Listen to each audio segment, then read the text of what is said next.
Okay, as promised, we are back. So we'll have those two gentlemen on maybe next week. We'll see. Joining us early tonight, it's a bonus night for Jay Weidner fans. Jay was kind enough to jump in a little early, as if there is enough time in an hour and a half to even begin to talk about what's out there. This is nuts. Mr.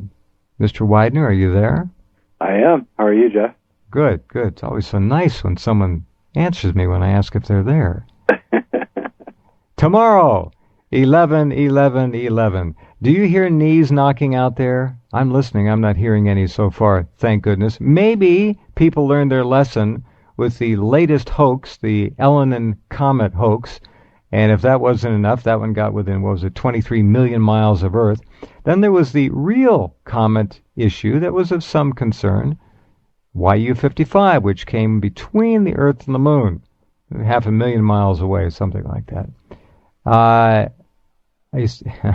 An allegedly wise and sage scientific mind, familiar to late-night talk radio, was claiming that this large asteroid was going to cause all manner of hell and damnation on the planet Earth. And as we all expected, nothing happened. I haven't heard any apologies yet from anyone.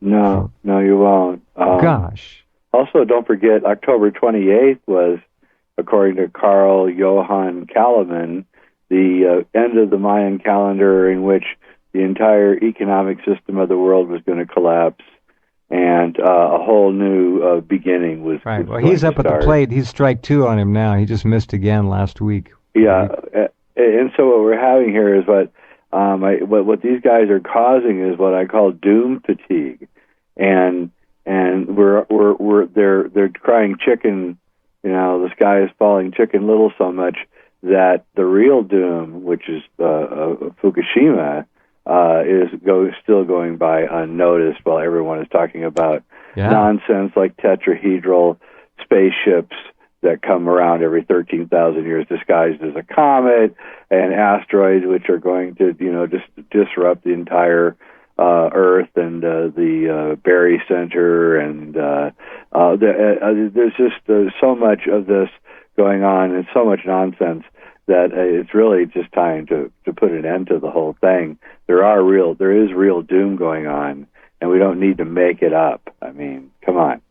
I wish I had, let's just be reasonable here. I wish I had $100 for every major fraud that has been foisted on the internet over the years. Oh my God! We'd have a hell of a stash. Yeah. This late night scientist dude, not really a scientist, but he's really got to stop. This is bordering on ludicrous and ridiculousness. The whole thing, and I used to hang with him and helped him with his early research, but lately this is really getting. It's shameless. It's all shameless. And I have to say, that I think he's starting to get shut down by some of the other talk show people, because basically he's had to go off to small internet shows to get anyone notice on some of these wilder things that have been going on. And let's not forget Hale-Bopp and what happened then with the Heaven's Gate people. Well, almost 40 people were killed because of that lie. And as you know, I broke that story on this program. Oh yeah, I exposed it. Yeah. And unfortunately, it was too late for all those people. But the astronomer at the University of Hawaii found the exact photograph that had been pushed by Courtney Brown, Whitley Strieber, and another late-night talk show host, now retired, in a de facto sense at least, as being some credible proof that there was an object, an intelligent object. Why are these objects always intelligent? An intelligently guided object traveling with the Hale-Bopp comet. Why would it have to travel with the Hale-Bopp comet if it was intelligent? So it could be seen, Jay. So it could be seen. This astronomer, of course, and my webmaster, James Neff, at the time, had the only website which was really trying to put this whole Hale-Bopp thing into some perspective of being absurd, was in touch with this guy, and the guy emailed James the photograph. He said, I found the original photograph. It had been rotated at 90 or 180 degrees, and this object had been airbrushed in there, and he had the original. And I said, put them up immediately on the website, put both of them up side by side. Michael Lindemann was on that night, and I stopped the program, and I broke the story open, and that night the other late-night talk show host did not go on the air. An announcer said he was under the weather. I'm not mocking people here. This is what happened. No, I remember it very well. So, I mean, that was the end of that. But then the denial. Oh, yes. The next night, big damage control. Yeah. Oh, we didn't believe it anyway, and we were And Courtney Brown went basically underground for several years. He just kind of disappeared, and then eventually came back as a remote viewer again and started selling courses. But anyway, look, folks, the idea is, and there have been other intelligent ships on their way to Earth to French fry everybody. They never make it. And what they do is they don't apologize. They just go on to the next scam. And the suckers out there are just lined up. Yeah, it's just as bad as the Christian fundamentalist preacher who had the end of the world, and then he had another one, and on and on. And this is the thing, is that we have to hold these people to the same accountability that we would hold a fundamentalist preacher, preaching the rapture and it never comes. And we're not. No, if they said that they were entertainers and it was a Saturday Night Live kind of a program, that's fine. But to pass yourself off as a hardcore scientist, journalist, or whatever, and peddle this garbage, and then not come forward and say, well, it didn't happen. I mean, at least they could come forward and say it didn't happen and concoct some reason why it didn't. But most of them don't say anything. They just don't. No, and it's worse than that. I mean, the same people, are making the charges that the Nazis caused the 911 and that or aliens blasted it with a beam, and using people's research and really kind of peeing them off, if you know what I mean. Yep. But not giving them credit and taking all the research, and this whole thing is seriously damaging. And if you didn't know better, you'd say that this was being done by some kind of covert agency that's causing disinformation and all. Thank you for not saying COINTELPRO, which has been used I won't death. Use that. Unfortunately, I'm one of the ones that actually got that one spreading accidentally by telling a certain cult leader what it meant, and then she went crazy and started calling everybody that, and it all came back to me being an idiot and actually telling someone what it meant, someone who doesn't know American history very well. So this whole thing is really disturbing, and it has really caused a huge amount of people to not listen to the alternative media anymore because it's offered up. You, on the other hand, I have to say, you did not fall into the Ellen and racket, which made your site much more readable, and so I think kudos to you, man. You didn't fall in for it. I didn't fall in for it. No. A lot of people tried to sucker me into it. Oh yeah, they did. Fortunately, I'm so busy I can't pay attention to some of this silly ass. Well, it's sad because here are otherwise intelligent or ostensibly intelligent people just wrapping themselves around this crap and trying to proffer it to everybody that comes along. And I remember it was, I don't know, a month and a half ago. What was it, September 26th? Something like that. The flyby. Yeah. Nothing happened. And that was the end of that. Anyway, look, the bottom line is this. Caveat emptor. And I mean, you've got to be aware of everything on the internet now. There are very few originals left. There are so damn many programs out there now and so damn many hosts, and they're all cloning each other. Yep. They're copying each other. It's all, there's no, to speak of, there's no original research going on. It's all derivative. That means it comes from some research already done. So it's difficult. And when the last of the originals are gone, they'll own the game. And I could tell you right now, there are some major news sites, I will not mention any names, that are highly suspicious, not to the average listener or reader, but to me and you, Jay, and then you others out there who know what to look for, the hallmarks of a contrived operation that is either being run by some letter agency or some major international globalist corporate entity. That's easy to do. The internet is full of them. Everything that's worth anything is penetrated, co-opted, or owned and operated, or outright created by these people. Well, they started it. To be honest with you, this is the thing: it's a contrived system, and the people who contrived it contrived almost all of it. And that's what's so amazing about it. And and it's definitely it's a corporate criminal cabal with the emphasis on cabal and criminal, and that's what's going on here. That study that was done, I can't remember, I think it was Nature or one of these science magazines. They did a study to see if there were some kind of conspiracy in the corporate world, and they discovered that about 70 people serve on interlocking directorships on all these major corporations, and basically the whole world is run by these 70 people. Huh? Yeah, and these are hard, cold scientists. They're trying to disprove the conspiracy people, and instead they proved it was even worse than we even imagined. And this is what's going on. And they did 9/11, and they're getting us into Iran, and this. I don't know what we can do about it short.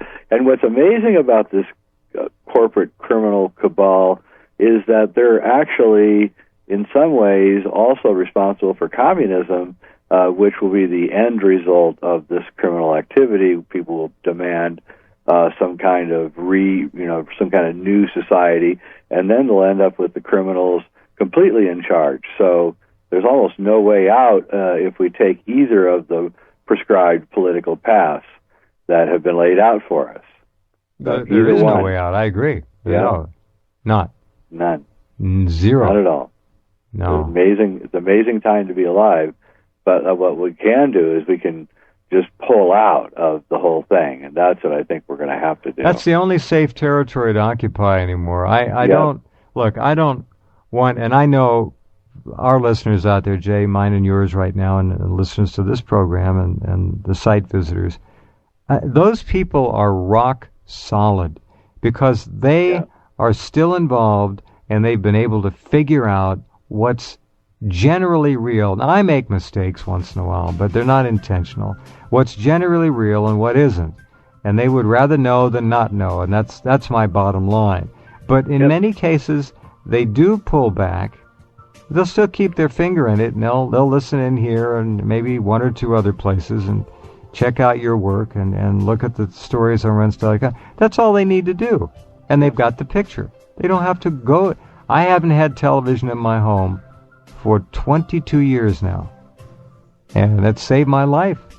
Not that I was addicted before, but I mean the power of that medium now is overwhelming, just crushing. Hold on, we'll be right back with Jay as we continue in just a couple minutes.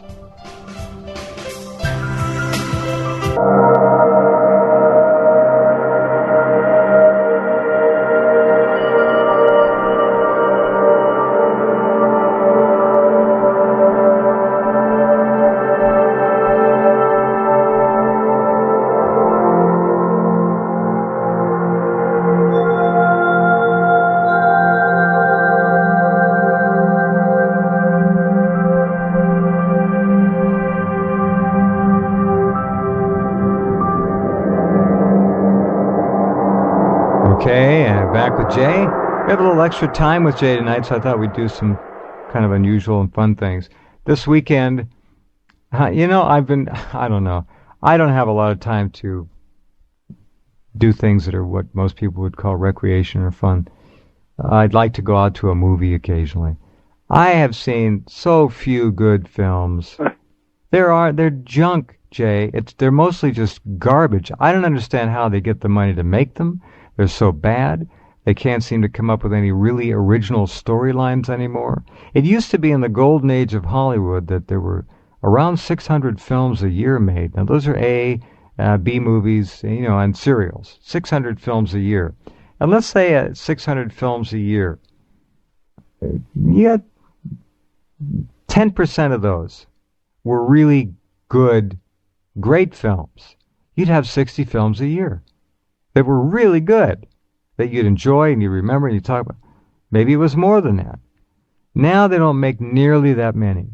And you look every week at the stuff coming out, 10, 15 films released in major distribution. That's about it. That's just 10 a week. So we got 520 films a year. There, 10%, forget that. There's junk. Just junk. One of the best films I saw this year for writing and scripting, acting, and good storyline was Limitless. That was good. Super 8 should be nominated for Film of the Year, in my view. Outstanding. Yeah. I can't think of many. Woody Allen's film, Midnight in Paris, was clever. Demonstrated one thing, if nothing else, that Owen Wilson could actually act. Yeah. But beyond that, I've seen a lot of zeros. Things that I've walked out. I won't, I'll stay a half an hour if that. You can tell in 5 minutes usually if something's going to be worth it. These people that are being purveyed as talented or humorous, they're disgusting. They're nothing more than the creation of how many takes? 50 takes per scene? They can make anybody look like an actor. Well, I think what's going on is that it's broken down now into factions that are paying for the films to be made. So instead of a studio head who's maybe a literate person, as in the old days, deciding on, 10 or 15 projects and then financing it, what's going on now is that groups are coming into the studios with clumps of money from people, special interest people, and then they say, well, we want, we have this money, we want to make this script.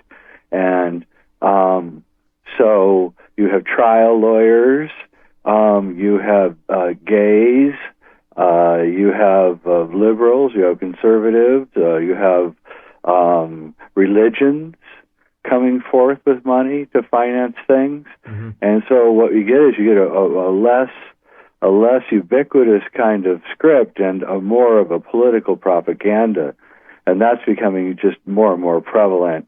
And basically, the reason that you liked Limitless and Super 8 and Woody Allen's film is because there was no any kind of apparent political agenda being foisted on the audience. They were just good films, and that's what's missing, now that we used to have. And it's really just indicative of the complete disintegration of this country. And, I just wonder, 100 years from now, when honest historians start going through the record of this time period going back to the 20s and they look at movies, which they should, to get a feel for the time period, it's going to seem almost outrageous how incredible the films were from, say, 1920 to 1980.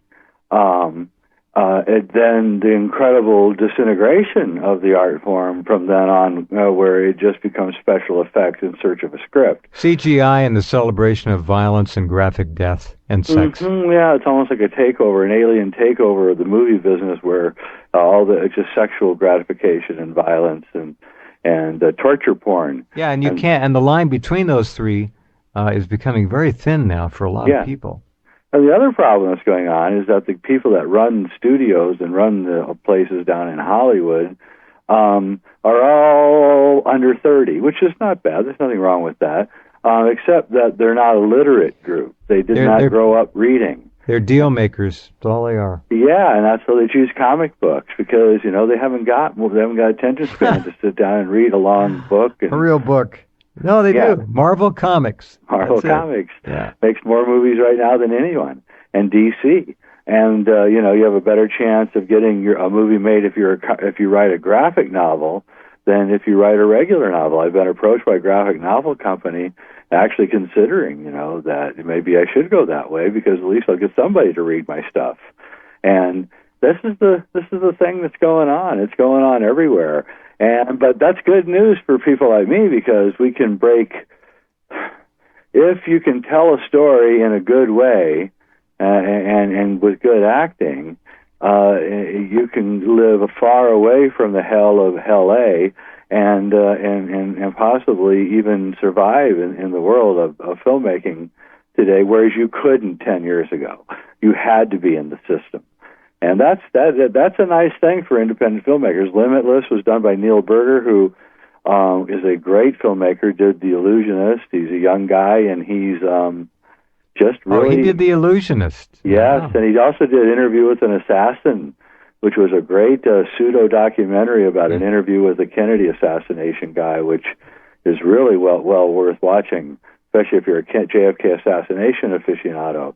And so Neil is a guy to really watch, and he's working on the outskirts of Hollywood. He shoots away from Hollywood. He doesn't use Hollywood crews or Hollywood actors, although now he's starting to a little more. And and he's a guy to watch because he's in the know. I don't know him, but I know people that know him, and Neil Berger knows exactly what's going on in this world right now. He's probably a fan of yours, for all we know. Well, I'd be happy to have him listening in. He is a very talented, obviously, as much as can be, independent mind, doing his own thing. And yeah, he's a guy I really admired, and he's young, and he's a good writer, and he can make a film on a low budget, and you don't see the seams. Yeah. And that's really the key with low budget filmmaking, is to not get the seams. And the thing with filmmaking that people don't realize is that the most important thing in filmmaking is, of course, the script, but the second most important thing is acting, and that's where the seams are being really shown. I think, and that's what you're seeing in films today, is the acting is whoa, it's just these people have no discipline, no control, and no, they basically have no talent. And when you have 50 scenes or 50 takes a scene, again, you can make almost anybody with just a smidgen of ability look reasonable. It's quite amazing. Yeah. It's all CGI'd, so you can't even tell if it's even down. Yep. All right, hold on. Be right back with Jay.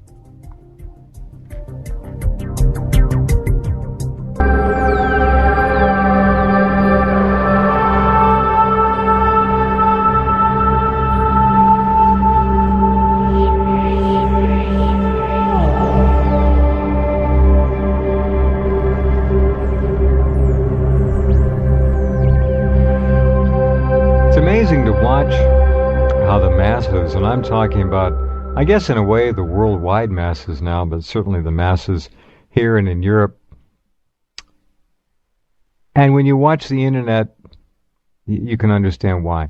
The masses are led so easily now. There is a lust to embrace and revel in fear-based conspiracies, real conspiracies, like the Elenin conspiracy. I had somebody write to me and said that the comet Elenin was not discovered by anyone named Elenin. It was a lie. The person doesn't exist, and Elenin stood for, you saw this, Extinction Level Event, ELENIN, Elenin, or Elenin. Anyway, it was an so, this person said it is absolutely an intelligently controlled object. And I just wrote back, I said, can you please give me one nanospeck of proof of any of this? Any of it. I mean, this guy went on and on. Of course, they can't. But boy, you talk to these people and they'll look you right in the eye and they'll tell you all this stuff as if it's God's truth right there. No question about it. So you have this whole, it's not a subculture anymore, it's a culture of irrationality and a rush to embrace the absurd without any question. It is rather appalling. That's because this criminal network has created a situation where we can talk about everything in the entire universe, from our own personal sex habits to, what perversions we have, or, all sorts of things, but we cannot talk about them, this criminal cabal. And so there's this, the elephant in the room, and nobody's talking about it. It's crapping on the floor, and it's peeing in the corner, and everybody's slipping on everything, the feces, and nobody's saying anything, and nobody knows it even, except for maybe a couple people. David Icke had the greatest picture of that elephant in the boardroom we've ever seen, and it's right there, and it's all headquartered in the city of London. Yeah, and this has caused a break in cognitive dissonance, a break in our consciousness to where we can't understand why, no matter who we elect, nothing ever gets done. And it's because of this criminal cabal. Why Ron Paul can win every straw poll and clearly winning every debate as the only grown-up in the entire room. And they pull the poll after 15 minutes because Ron Paul, who is smart enough not to actually mention the criminal cabal, but every single thing that he wants to do and pass is artfully designed to destroy the criminal cabal. And I think he's running a very, very intelligently designed campaign to do just that. I don't think it'll work, but, it was a nice try, Uncle Ron. And so, this is the problem that we're facing. And until we can get past and start talking about this network of criminals who run this world and are getting a tighter grip even as we're speaking, soon there's not going to be anything that can stop them. And then it's going to be a very cruel world, very cruel. And I don't think there are no words to describe the cruelty of what is coming if we don't do something about it. Which is why I'm really falling behind Ron Paul, not because I believe that he's a savior or anything, but anything's better than nothing, and he at least has the cojones to mention ways to destroy that criminal cabal. Mm-hmm. Get out of their wars, audit the Fed, and then get rid of it. Exactly what we got to do. Every single thing he's talking about is designed to do it. Renounce the debt entirely. It's unconstitutional. We're not going to pay you. We're done with it. No. We're going to just pull an Iceland on you. Well, the problem is that the central banks, the Rothschild central banks, own the planet. Only 3 countries don't have Rothschild central banks now. Of course, it's not called a central bank here. It's called the Federal Reserve, but it is a central banking system. It's owned by one group, folks. That's it. That's it. It's hard to believe for a lot of people, but that's it. It's that simple, and that ugly, and that evil, and that's the nature of the game. Yeah, and there's this cabal is so pervasive, and they own everything, and you cannot say anything about them. No, penetrated everything. Yeah, it's impolite almost to mention them. And but again, most people don't even know it. I mean, it's very few people that even realize that this is really even going on. And that they never will. No. There's no way to inform them. The Internet is now awash in pretenders, has-beens, phonies, wannabes. They softened our brains with their education. Destroyed us. Sure. And, they're after... You just look at their enemies and who they're trying to destroy, and then go look at what those people are saying. And then you can see the real nature of what they are. Mm-hmm. And the thing is that's amazing about this criminal cabal is it's almost psychic. It almost has one up on everyone. It's almost like a psychic organism that seems to move. I think it is. Mass. I know. I think evil does dwell sometimes on both sides of the pall. Oh, yeah. And can look and interpret and determine and forecast and can actually psychically predicate the reality that is about to come. I think they know. I do too, and I think it's a great way to put it. And I think what we're seeing here is, I think we're moving to a world Marxist state, and I think they're using predatory. Bolshevik. Yeah, that's right. Predatory crony capitalism. In other words, grab every single last dime that they can before this moment happens, and then use that grabbing of all the money and everything at the very end of the cycle as a predication for the reason to move to the Bolshevik thing. And then you should just go read Solzhenitsyn, and then you'll find out what's about to happen. Mm-hmm. Read. And as a companion to that, I think you all ought to read, and this has been a long time since I had him on the program, but he saw it coming. Morris Berman Oh, wrote the book Twilight of American Culture. Oh, and that was 15 years ago he wrote that book at least, and that's a great book. He knew. My dad knew. I'll bet your dad knew. I don't know if you... Yeah, he did. Yeah. Always saying it. And he knew 30 years ago, he was telling me. Yeah. Well, my dad told me the same thing. He said, listen, under no circumstances go near the military. Don't ever let them draft you. If there is a draft, don't. He said, he looked at me and he said, it's all bullshit. It is. And he meant that the game was complete even then. The controllers had it, and everything that appeared otherwise was BS. Yep, that's right. I mean, they really wrested control right after World War II. The Federal Reserve Act, and then they nailed it down after the war. It took 30 years after that to get the rest of it. And then from then on, it was the softening of the mind, the colonization of the culture. That's what you and I got to witness, because we were really at the beginning of that with television and mind control, MK Ultra program. Oh, what they have now! It used to be the flicker of the TV screen. They're so far beyond that now. They've got stuff embedded in the audio and the video that we can't even imagine. And it's we've raised a Generation Y or whatever you call them. They're rootless, soulless. It's really scary. I follow a lot of the things that are going on with the under 24-year-olds, and getting really scary strange stuff. There's nothing there. They're shells. They're often evil in their orientation. They mutilate themselves so they can be different. Yeah, they all look exactly the same. Pierced, these young women with these things in their noses and their lips and their. No, we did a study of them for marketing purposes, and there was a very disturbing results in the study, and they were very destructive and did not want to hear any positive solutions to anything. It was a very, very good job young of people? Incredible mind control. Yeah, they don't want to hear any positive solutions. That makes perfect sense from what I see. Yeah, and that connotes, of course, their arch enemy in another phrase. Positive solution. Responsibility. They don't want any. No. Responsibility is the enemy. That's right.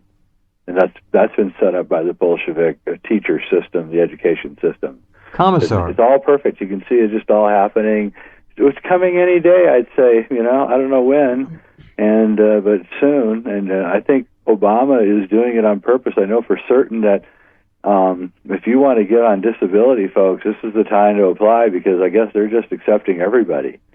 And food stamps are just accepting everybody. They're not even looking very closely at your application. No, they don't screen. They're trying to throw as many people on the government as they can so that the system will turn towards... Well, and many of you listening know, and I mentioned this last hour with Gerald, Obama's an NLP expert. Oh, my God. His cadence... His cadence is absolutely scary. His cadence is textbook NLP. Yep. Completely mesmerizing to the sheep. And if you're not careful, it can lull you, too, in the sense of thinking, this guy knows what this guy knows what he's talking about. He's literally... No. This is NLP. Look it up. Yep. Neurolinguistic programming. It's a cadence of speech that absolutely will make you believe. Very scary stuff. Oh, yeah, he went somewhere and learned that deep within some intelligence or something. That's what he did at Columbia. He was majoring in NLP. Went to Columbia. if he went there, yeah. The Columbia College of NLP is what it is. Yeah. Maybe he was taking other classes while pretending to go to Columbia.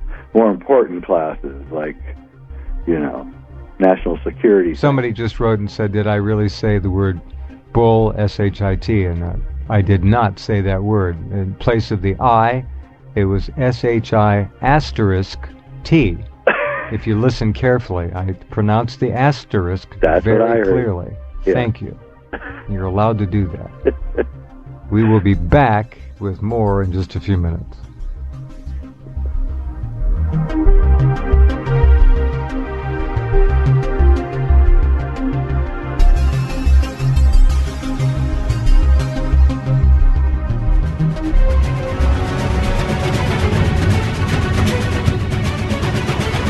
Okay, and welcome back.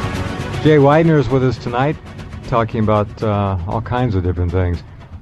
Let's wrap this movie thing up real quick.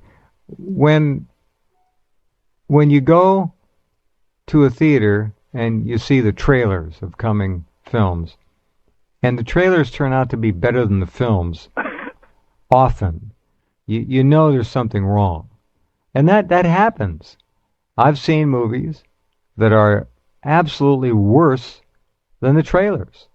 So they take the few good moments, if there are any, and make them, sometimes the trailers don't even have footage in them that the films do. They put extra footage in there to make them look better. Whatever. Here's a movie now that is out this week called 11-11-11.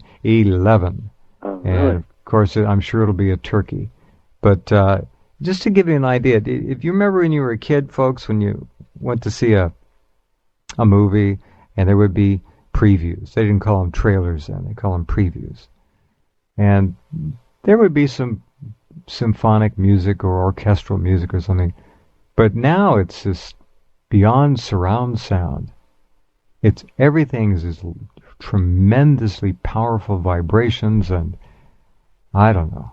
Here's the trailer for this. It's 1 minute and 17 seconds. Let's all listen to this. Just the sound, you can't see it, but let's see what it sounds like for the movie 11-11-11.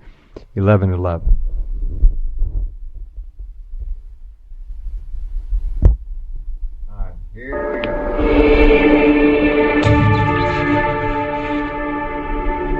On the 11th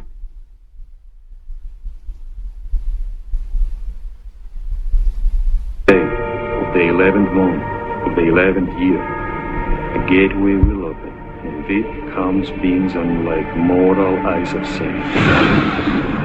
And on this day, innocent's blood will spill. And from this sacrifice, the serpent will rise.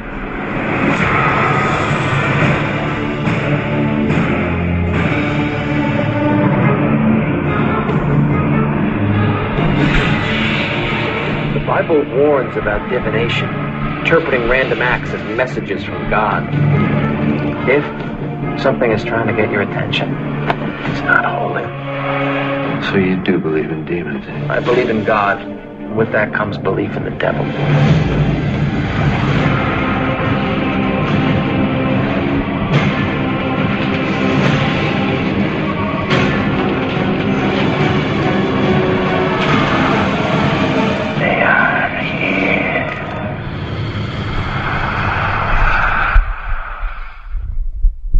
Take that.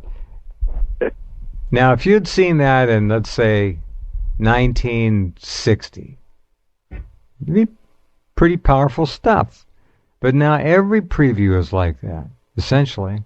Oh yeah, use all the same tricks. Do they use independent producers Yeah. to create the trailers now? They must. Yeah, there's whole companies that that's all they do, and they don't even. Yeah, basically the way you make a trailer is that you watch the film and you take out all of the shots, all the top 25, 30 of the best shots in the movie, and then you put them in a row, and then you figure out how to get them to make sense next to each other.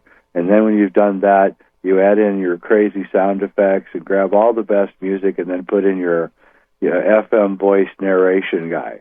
Boy, are they ever. Isn't that the truth? They got the EQ board, and they take out all the mid-ranges and all the highs, and what you got left with is boom, boom, boom. Yeah.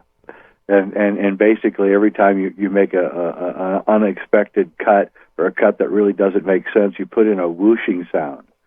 So it goes shoo, like that. Right. Yeah, there's all these little tricks. Those are transitions. That's an audio transition for a bad video cut. Exactly right. A bad edit. That's exactly right. It's actually a sign that you're watching something trashy and bad. That they resort to tricks to even make a simple thing look good. Yeah, it's like a dissolve edit, but they do it with sound. I got you. Yeah, well, actually, sound is more important in films. Give away all my secrets here, but in films, the most important thing in a film is the script, and the second most important thing in a film is performance.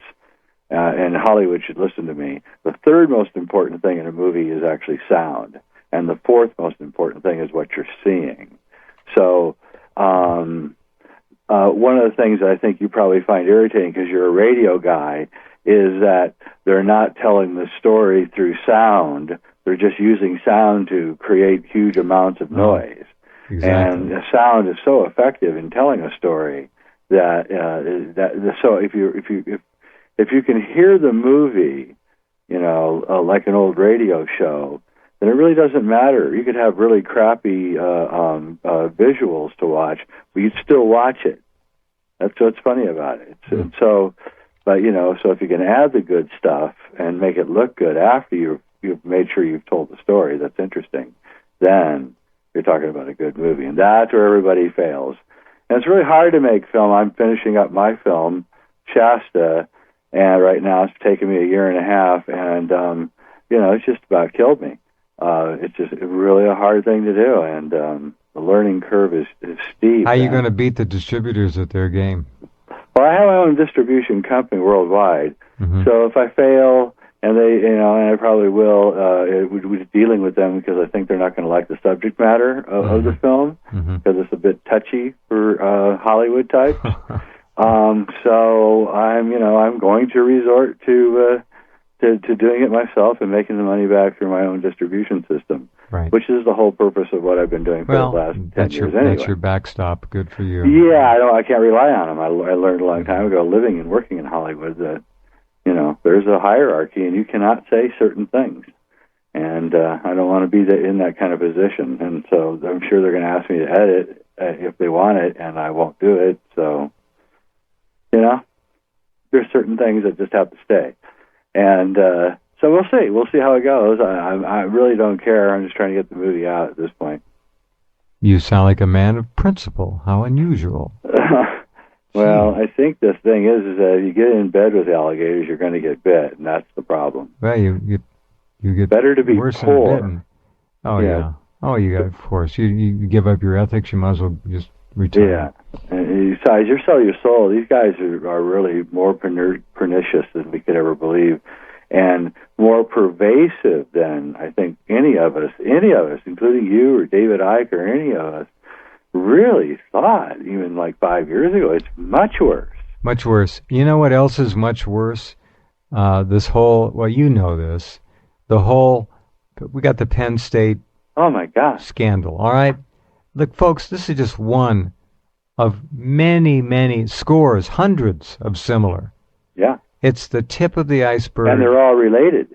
All connected. It's a network of pedophiles, deviants, perverts, and it is hideous. Now, my question is, and I've raised this before, do it again, where are the parents? How do you not raise a child and teach a child to stay the hell away from situations like that? And if anybody even puts a finger or a hand on you, you run. I'm glad you brought that up, because this is what very clear reading between the lines of this Penn State thing. They're offering these young boys careers in football in exchange for sex. And the boys, in many cases, are taking it. And the parents are letting it happen because it's the future of their child. Well, the parents this is how they're doing they're either complicit or they're failing. In either case, you're right. Yeah. Yeah, wow. And I mean, this is what they're saying now. This is the rumors that are flying out of there. It's just like the Franklin Savings and Loan scandal. In fact, there's a very close relationship between that scandal and this scandal at Penn State. And it's everywhere. I think, and I think it's going to end up including everybody: the head coach, the heads of the university. Well, he's already gone, Paterno. Yeah. I know. They got grand juries already in on this, and they've been working on it for a long time. So and they've been hiding it. Yeah, look for more indictments. By the way, the first prosecutor who was handed this case to look into it vanished in 2005 and was never seen again. Really? Dead. I had no idea. Yeah, that I ran the story. It's up. He's gone. I'm going to go look at it as soon as I get off the air. That's incredible. I'll send it to you. Yeah, this whole thing is really the area where we're going, and this is why they're sexualizing children and creating to the television the perversity that's on television right now. The whole point is where we're going with all of this is that soon they'll begin demanding adult-child sex rights. And that's where we're going. And I guarantee that will, I hope I don't live long enough to see it, to be honest with you. But that's where this is heading. That's the long and short of it. Mm-hmm. DA, who never charged Sandusky, has been missing since 2005.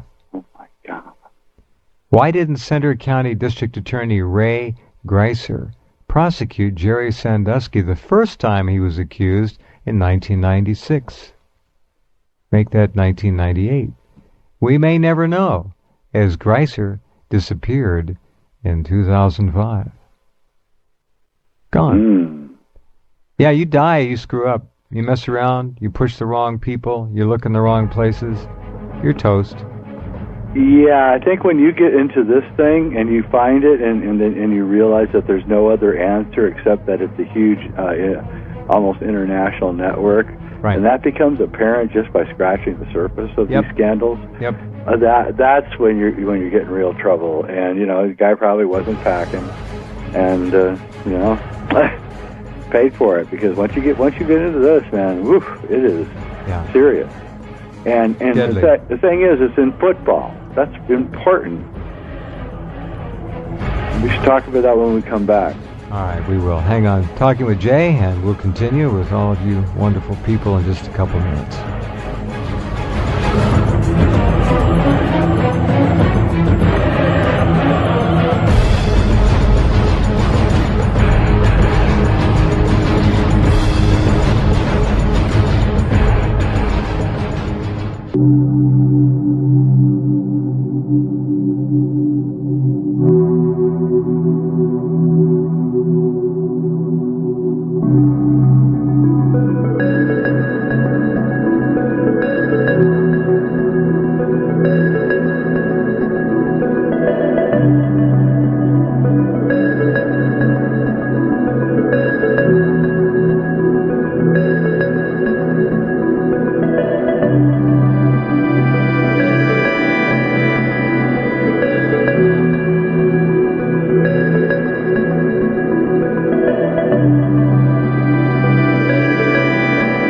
Okay, I'm back with Jay, and kind of kicking the can around a little bit here. There's so much going on. It is literally overwhelming. And those of us, and I include a lot of you folks out there who do our best to at least try to get a handle on it, you got to get to a point where you say, wait a minute, what's going on here? This is ludicrous. Everywhere you look, corruption beyond belief. And obvious, transparent corruption. The criminality is right there now. It's not even hidden. They're not even making an effort, Jay, in many cases to be clever about it. They're just doing it. And they've been doing it for years now. Now it's just become in your face. What are you going to do about it? Well, they're stealing the very last bit of it because they know that it's about to end. Right. And that's what's going on. And that's all. They're in on it. And it's part of their game plan to make capitalism so insufferable that we have to turn to Bolshevikism, communism, which is the game plan. Jesse, did you see Jesse Ventura today? I did. Yeah. Yeah, I'm going to play a little bit of that. He's had awesome.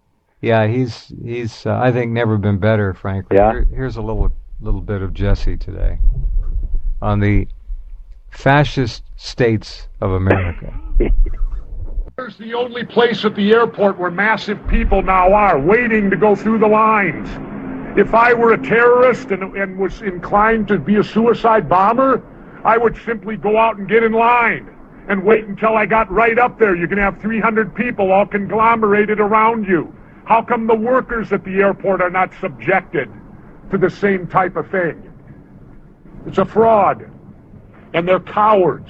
I'm on record of saying our judicial system in this country today is a bunch of cowards. They won't let me go to court. They won't let me have my day in front of a jury. Is that the American way? Well, my only way of fighting back, and I'll tell you this right now, I will never stand for a national anthem again. I will turn my back and I will raise a fist, the same way Tommy Smith and John Carlos did back in the '68 Olympics. Jesse Ventura will do that today. This is a sad day for America, people. Next question. There you go. So, I mean, he says in no uncertain terms, his patriotism is gone. He no longer feels like an American. And yeah, I know that. What is it? What is there to feel? I don't want to feel like an American as it's currently defined. Butchering Libya, butchering Iraqis, slaughtering Afghanis, getting ready to apparently lead the way. Don't buy into this stuff of playing a supporting role. We are leading the way if there is an attack on Iran. Yep, we are. And yeah, I'm with Jesse all the way. Here's a little bit more. I'm not allowed to go to court over my Bill of Rights or the Constitution. They said they don't have jurisdiction.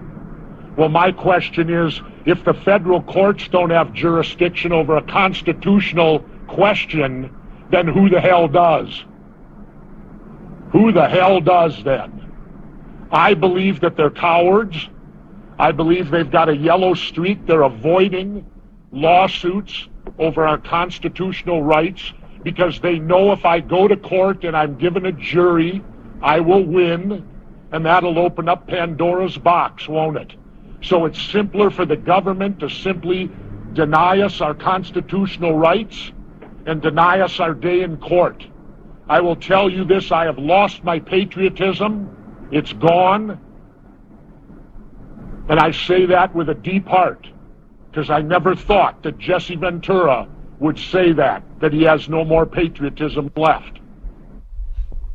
There it is. Yeah. Well, it's going to be just the beginning. And then you look at these, and I talked to Gerald first hour tonight about these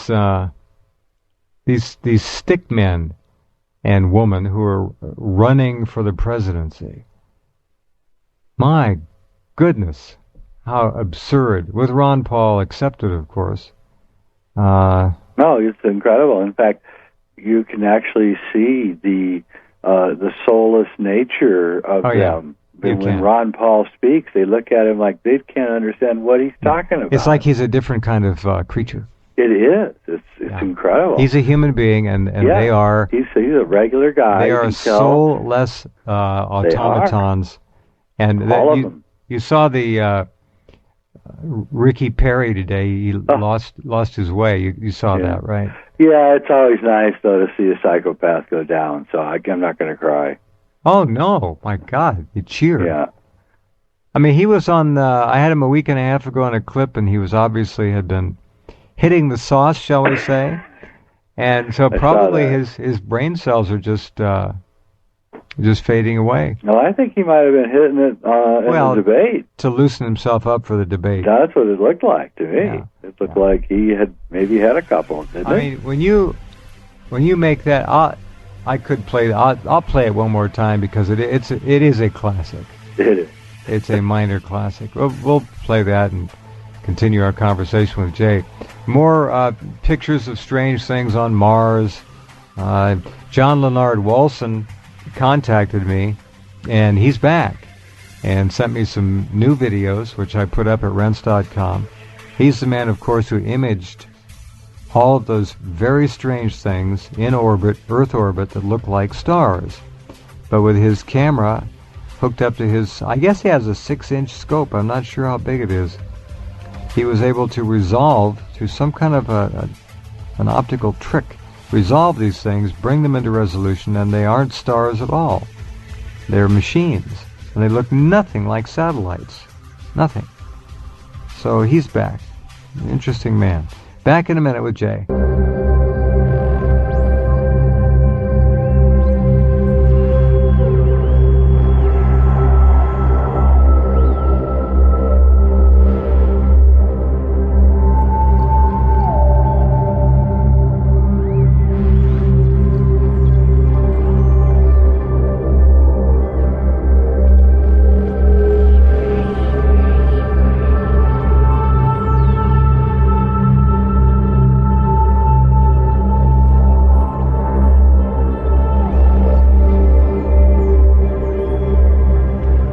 on a Thursday night, we walk into our last half hour already. Talking with Jay Weidner, sacredmysteries.com. Jay's quite luxurious and elegant site, full of all kinds of eclectic material, DVD productions, films. Just it's quite a treasure of the eye just to look it over. Here's that piece by Gardasil Ricky Perry. I think you're right. I think he had a belt or two before the debate. He just pontificating like Mr. Cool, total consummate confidence, arrogance, almost patronizing in his tone. Here we go.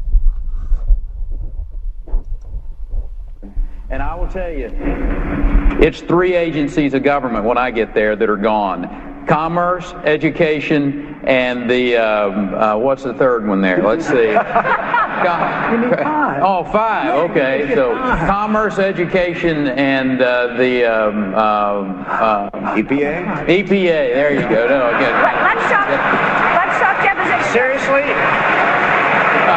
Is EPA the one you were talking about? Or? No, sir. No, sir. We were talking about the agencies of government. EPA needs to be rebuilt. There's no doubt about that. But you can't name the third one? The third agency of government, Yeah. I would do away with the education, the commerce, and let's see. I can't. The third one I can't. Sorry. Oops. Oops. Get him another double. Yeah, they probably thought it would loosen him up. Unreal. Yeah. Unreal. Yeah. Well, good. And then we get from the ridiculous, we can go to the utterly absurd, and I mean, if you wanted to, here's a little quickie with. Speaking of quickies, Handy Herman. Handy Herman. This guy's what a turkey. 4 women now. That's what we know about. Complaining that Handy Herman made improper advances. Now I don't. That's always one of those funny cliched expressions that, what did he do? Well, one woman said he put his hand under my skirt. That's not an accident. If Herman, of course, did his best to recall any of these things, but he couldn't. He tried. Yeah. Trying to pull this video up here, I think. Here we go. Here's Herman. I tried to remember if I recognized her, and I didn't. I tried to remember if I remembered that name, and I didn't. Doggone it. He tried. I believe him. I know he's telling me the truth. Well, he didn't really remember. He tried to remember. That's right. That's all you can do is try. Oh, man. Now we can get to the serious issues such as Fukushima. The first radioactive, or not, debris from the tsunami from Japan, rather than 2 years, is expected to be sighted on British Columbia beaches and shores any day now. Yeah, I know. They've already found a boat, an outboard type boat, fishing boat. There is, I forget how many, 20 million tons of some measure of debris. Some of it will be radioactive, some of it will not. We don't know. But it's all bodies, cars, buildings, all kinds of pieces of things, pharmaceuticals, you name it. The ocean is now trashed. I think we're going to see these things wash up all up and down the West Coast. We know that. Arnie Gunderson is talking about in his latest video how the Nuclear Regulatory Commission, the NRC, is refusing to do anything to hold these new plans for the new reactors up to any kind of standards that can be considered to be beneficiaries of the catastrophe at Fukushima. In other words, they're going to build junk. And he's saying it's rather obvious. He's got 35 years in the business. The GE BWR Mark I reactors, there are 23 here in the States, are the ones at Fukushima, junk, trash. We've got 23 of them. Many of those are, of course, all around the New Madrid fault. How has it been, Jay, that we've been able to dodge bullets for so many years with our 104 reactors? TMI, bad news. But we should have had a catastrophe by now, and we've been lucky. We've just been plain lucky. Well, I think a lot of it is the pressure that the public has put on them to be more safe, and of course also they're probably hiding a lot. But I think that is, the lack of news coverage of what's going on in Japan has got to be, emboldening these guys to, cover things up even more. Sure it is. So well, every nuclear plant in this country releases every day radioactivity. Oh, yeah. We know that. You know that. You folks listening know that if you've been listening to any length of time here, that the industry itself is as dirty as it gets. Staff problems, people falling asleep, cracks, leaks. Indian Point has been leaking. That's up near Dr. Patty Doyle on the Hudson, I guess. 20 gallons a minute of low-level radioactive water since the mid-1990s, and the NRC will not make them fix it. But it tells you the story. Yeah. Yeah, that's really bad, really bad. It's everywhere, too. It's much worse in France. I'm sure there's much bigger releases in France with 200-plus nuclear reactors in a fairly small area, about the size of New Mexico, Colorado. Yeah, those aren't plants; those are reactors in the plants. That's right. And that's a lot. And that's a lot, yeah.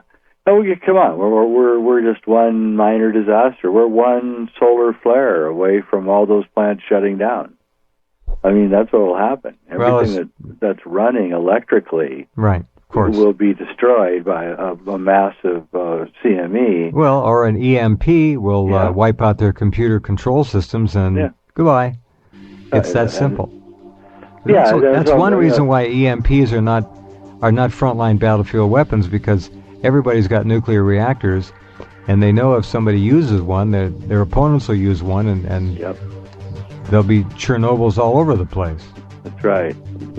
But there's a psychopath waiting to do it. Don't worry. I'm not, and you're right. You're totally right. All right, hang on. We'll take a break. Be back.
Okay, and talking to Jay.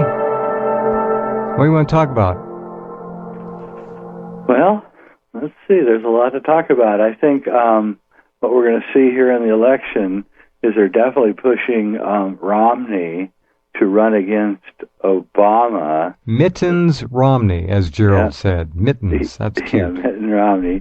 And they're knocking out Kaine and Perry. Of course, they're not giving Paul any publicity at all, and there's really no difference between Obama and Romney. Okay, well, the big question is, Ron's not going to get the nomination, so does he, like he didn't do last time, this time, start an independent movement? That's where I was going with this. I think he's going to. I think he's going to break, and that means that Obama will become president. So I have he splits the conservative vote, or so-called conservative vote. Mm-hmm. Well, here's a ticket for you: Ron Paul, Jesse Ventura. Yeah, it's a good ticket, and it would get a lot of publicity without the mainstream criminal networks. But I still think that it's still a good move. I think we have to move to a third position because the two parties are bought by this criminal network, and we can't rely on any of them anymore. We may not even be able to rely on Ron Paul. But the in between the lines of what he's saying, it's pretty obvious that he recognizes exactly what's going on. And he's trying to do everything he can within sounding reasonable to end it. That's how I see it. And so I say, okay, well, Obama's going to probably get elected because that's the move of the powers that be. Yeah, well, the country will not be recognizable with 4 more years of this guy. I mean, we've got 1.5 to go, right? Oh, he will ruin. It will be over. We will be ruled by gangsters. I mean, we're already ruled, but I mean real gangsters who will come and shake downs on the King of Chicago. Yeah. Just passed what did he do? A $1,200 a day fine if the weeds in your yard exceed 10 inches in height. Yeah. This is insane. This will be everywhere. This exceeds the Soviet Union. It does, and it will. And then Barkey, not to be outdone, slaps a 15% federal income tax, on every fresh-cut Christmas tree. Talk about war on Christmas. 15% tax on every Christmas tree. Yep. Well, that's also part of it. And again, so we have this dilemma. Do we break and vote for Ron Paul? Do we hold our nose and vote for Romney? Because at least we know Romney's not going to, maybe he's not going to do what Obama is going to do. We don't know. And the thing is the fear of 4 more years of Obama greater than, the sacrifice of voting for Ron Paul? That's going to be the big dilemma that's going to be coming here. And I think it's going to actually break, and Romney could end up being president because people would rather have Romney than Obama, because Obama's literally scaring the living daylights out of everyone. Well, I hope to tell you. You saw the article I sent. Gerald hadn't seen it yet. I sent it to him. The Martha Trowbridge article about Obama possibly being, probably in her mind, Malcolm X's illegitimate son. Yeah. And that he was in a major traffic accident in Hawaii. Yep. And essentially they extracted him, pulled him out of there, and he's a fugitive now. And that would explain those enormous scars on the sides of the back of his head, which look like a scalp peel for a surgical procedure. It certainly does. And his name is Shabazz. Yeah. Yes. It's very likely because, there's something really odd going on back there. There's a lot of odd things going on in Hawaii back with his grandparents. Oh, yeah. Well, remember when he went to say goodbye to Grandma? Yeah. And they put her down. They certainly did. Looks like to me. Somebody put the pillow on her. Okay, and she would be the last person that would know anything, right? She knew everything. Yeah. And this woman was an investment banker. Yeah. She was not an idiot. First they said she had cancer. Then they said she fell and broke her hip. They were keeping her a prisoner in the house. They were probably sedating her, keeping her quiet, and he went to say goodbye, and bang. That was it. That's right. That's exactly right. And who knows? How this all worked. It's just very odd. In his books, talking about his grandfather in the late 50s and early 60s. Well, he didn't write those books, but whatever. Yeah, but it's just odd, the whole story of his grandfather preferring to go play poker with the black community in Hawaii, and then meeting Frank Marshall, who's a radical and also a pedophile. And well, that's how he got started on his road to bisexuality, apparently. Yeah, that's what they do. They call them the pod people. They're these children of marriages, and they get moved around. Bill Clinton's one of them. We don't really know who his dad was, not really.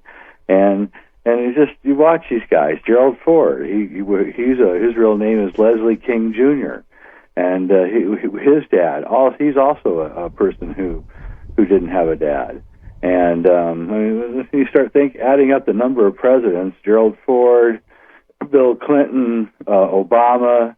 There's an awful you can lot go back of to Barbara Bush and Anton LaVey. And Aleister Crowley. Sorry, Aleister Crowley. That's right, and her mom, Barbara Pierce, who was a follower of Aleister Crowley. Yep. And she was quite a dish, by the way, just the kind of woman that Aleister Crowley would want to do things to. And I think it is very possible, because I tell you what, Barbara Bush looks like Aleister Crowley. Oh, absolutely.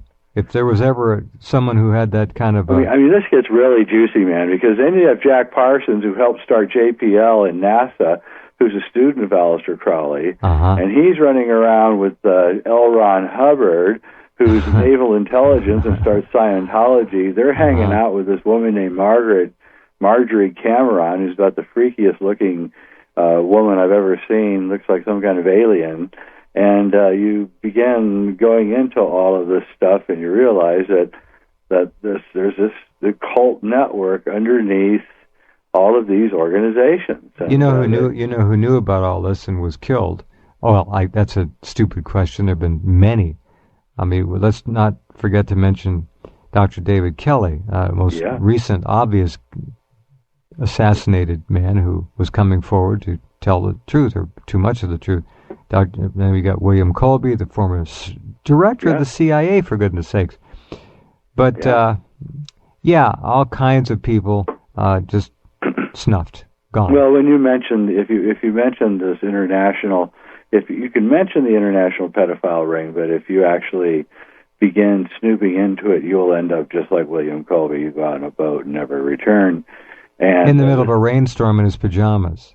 Yes, yeah, they have. That's a signal. They're sending a signal. The same thing here with this Penn State thing. You're going to see. I'm going to look into this, and I bet you're going to find a whole bunch of people that got into plane crashes and all sorts of things, because they've been covering this up since 2002. That's almost 10 years. That's a major cover-up. 1998. That's right. But I mean, that was the original first part of the investigation. That's true. So it's 14 years. So there you go. I mean, this is serious cover-up. It involves high-ranking people all throughout Pennsylvania, and they're all in it. And the thing is they're using children's attraction things to do this. So it's football or beauty pageants or acting or singing. This is, anytime you see the recruitment of young children, this is where they're going to be. And the last place you would expect to find it would be football, but there it is. And the parents frequently must know what's going on. The children would have to have come home and complained. And, do you say no to the defensive coach of Penn State when you're hoping your kid's going to be, making $2 million a year playing football? This is the questions that have to be asked, Well, and they help you get a mortgage for your house. Oh, yeah.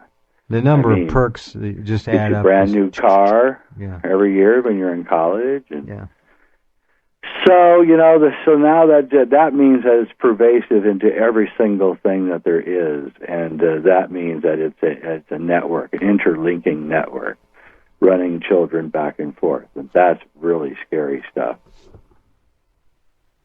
It's part of the actual structural fabric of it. It's not some fringe thing. It's an integral part of the structure. Exactly. Very few people understand that. It's locked into the network. It's how it functions. It's a major aspect of it. Yeah. I don't know if we mentioned real quickly again, the next time you folks if you can stomach it. Watch Obama speak. Look up NLP and understand, try and get an overview of how it works, and you'll see how he speaks and the effect it has. This is all very carefully trained stuff. He's just a robot. He's a soulless machine is what he is. Weird. Real weird. Thank you, my friend. Good to talk to you. Talking to you later. Bye. Okay, Jay. Good night. All right, that's it for this evening. Thanks for being here. We'll be away from the microphone for a bit and be right back with you tomorrow night. Rense.com will be down for about 45 minutes or an hour tonight. Later on, they're going to reboot the server and do some work on it. So if you can't get in for a short while, that's why. But we'll be right back at it. All right, have a good night's sleep and a good day tomorrow.